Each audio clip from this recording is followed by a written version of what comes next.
The world just hit a point we can't come back from. For the first time in history, global economic power is splitting three ways, and what happens next will determine your financial future. Look at the stock market right now. American companies make up over 50% of the entire global market value. That's the highest it's been in more than 20 years. You'd think the US economy is crushing it, right? Wrong. Here's the problem. Back in the 1960s, America produced almost 40% of everything the world made. Today, that number dropped to 26%. So stock prices are at record highs while actual economic output is falling. Something doesn't add up. Think about that for a second. The stock market is screaming that America is unstoppable. But the real economy tells a completely different story. This is one of the biggest disconnects we've ever seen between market perception and economic reality. This creates a question nobody wants to ask. Is the stock market completely wrong about America's dominance? Or has something fundamental changed in how the global economy works? Because while America's share kept dropping, someone else was picking up the slack. Since the year 2000, China's portion of the global economy jumped from 4% to 17%. That's not luck. That's strategy. That's deliberate economic planning on a scale we've never witnessed before.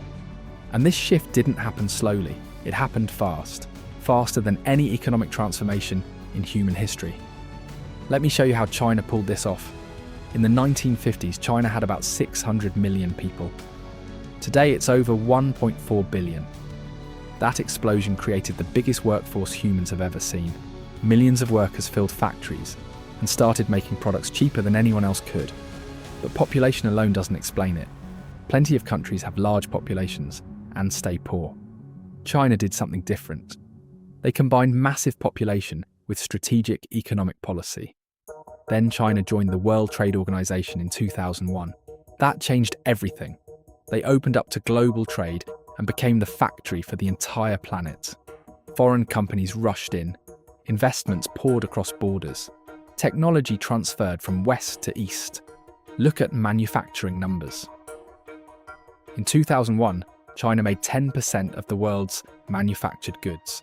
Today, it's 35%, more than triple. Meanwhile, the US and Japan watched their manufacturing drop as companies moved operations to China. Every product you touch probably has Chinese components. Your phone, your laptop, your clothes, your furniture.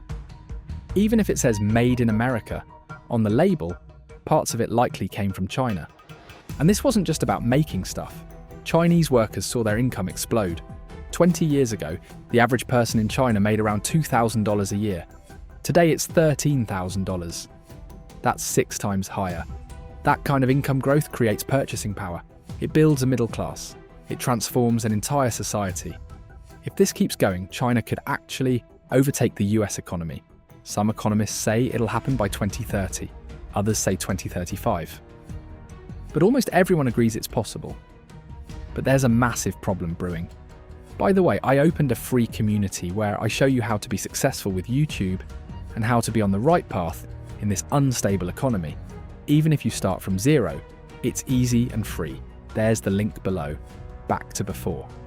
The same thing that made China powerful is now turning against them. China's population peaked in 2021. The United Nations says it's going to shrink for decades. Fewer people means fewer young workers. And as wages go up, Chinese workers aren't cheap anymore. This is called the middle income trap. Countries get rich enough that cheap labour disappears, but not rich enough to compete on innovation. Many countries get stuck here forever.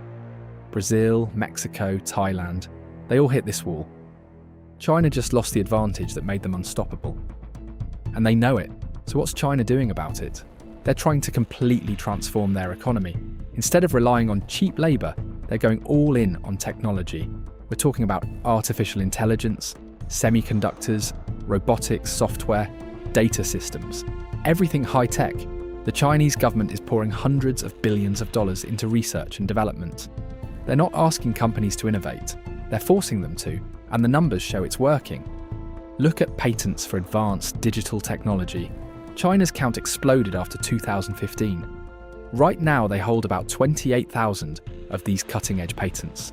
That's more than the entire European Union, more than Japan, more than South Korea. Chinese companies are filing more patents than ever before. They're publishing more research papers. They're graduating more engineers. The transformation is real.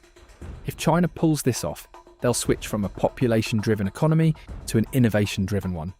That would be huge. That would change the balance of global power forever. But here's the catch. Manufacturing still makes up 30% of China's entire economy. That's a lot. And when you compare innovation metrics, America is still way ahead. The United States holds almost 50,000 advanced technology patents. That's nearly double what China has.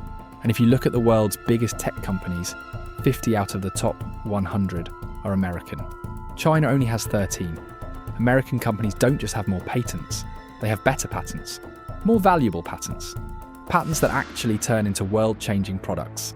There's a difference between filing a patent and building something people want to buy. This innovation gap explains why global investors keep pouring money into US stocks. They're not just betting on America, they're betting on companies like Apple, Microsoft, Google, Nvidia, Tesla, Amazon. The market believes these tech giants will drive global growth for the next several decades. And because the US owns that technology engine, it keeps attracting global capital even as its manufacturing shrinks. Money flows where returns are highest. And right now, that's American technology. Manufacturing is now just 10% of the American economy. Services make up almost 80%. The US doesn't make as many physical products anymore, but it creates the software, the platforms, the intellectual property that powers the global economy. So while China races to upgrade, the US still leads where it counts most. Innovation, intellectual property, frontier technology, software that runs on billions of devices, platforms that connect billions of people. China dominates the physical side of the global economy.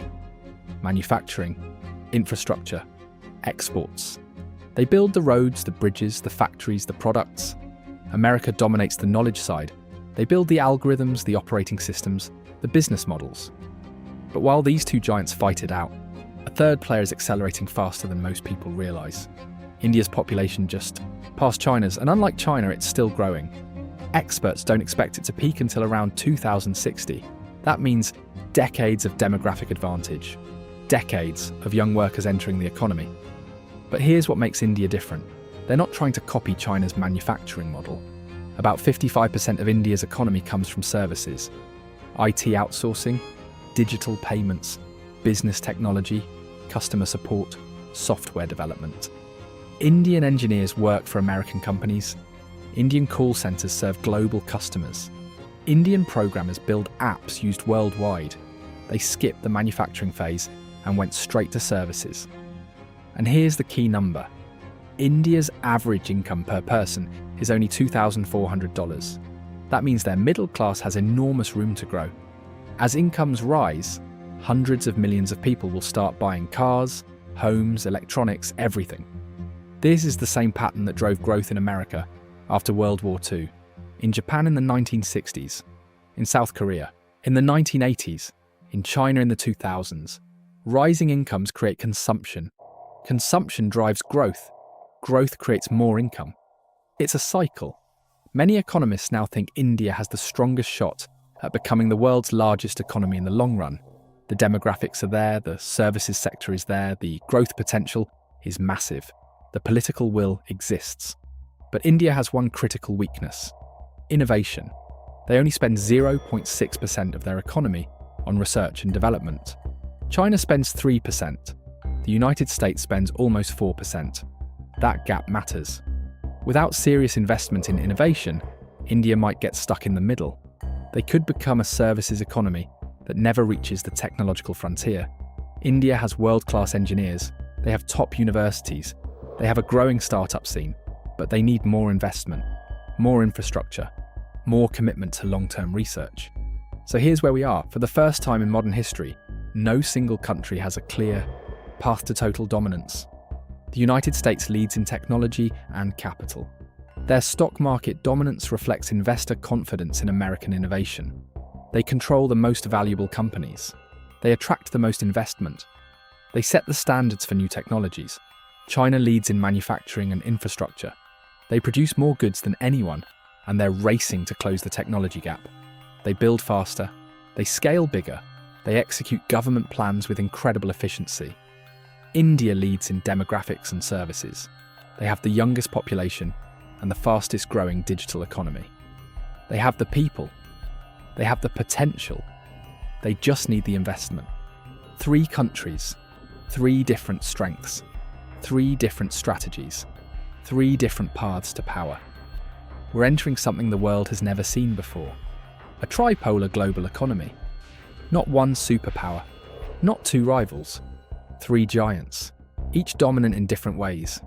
This changes everything. About how the global economy works. Trade relationships become more complex. Supply chains need redundancy. Investment flows split in new directions. Currency dynamics shift. Understanding how these 3 engines interact will define the next decade, maybe the next century. The country that adapts fastest wins. The US will protect its innovation advantage. China will push hard to upgrade its technology. India will leverage its demographic boom. Subscribe to see how this plays out. Anyway, I just opened a new completely free community where I explain how to create and scale your YouTube business from zero with an experience with over 10 monetized channels. There I will give you all my tips and strategies to monetize and scale your faceless YouTube channel. And I will help you step by step, since YouTube is the golden opportunity of 2026. Even more than a stock, I'm waiting for you. Just a reminder, I'm not a financial advisor. This video is for educational purposes only, and any results depend on your own decisions and actions.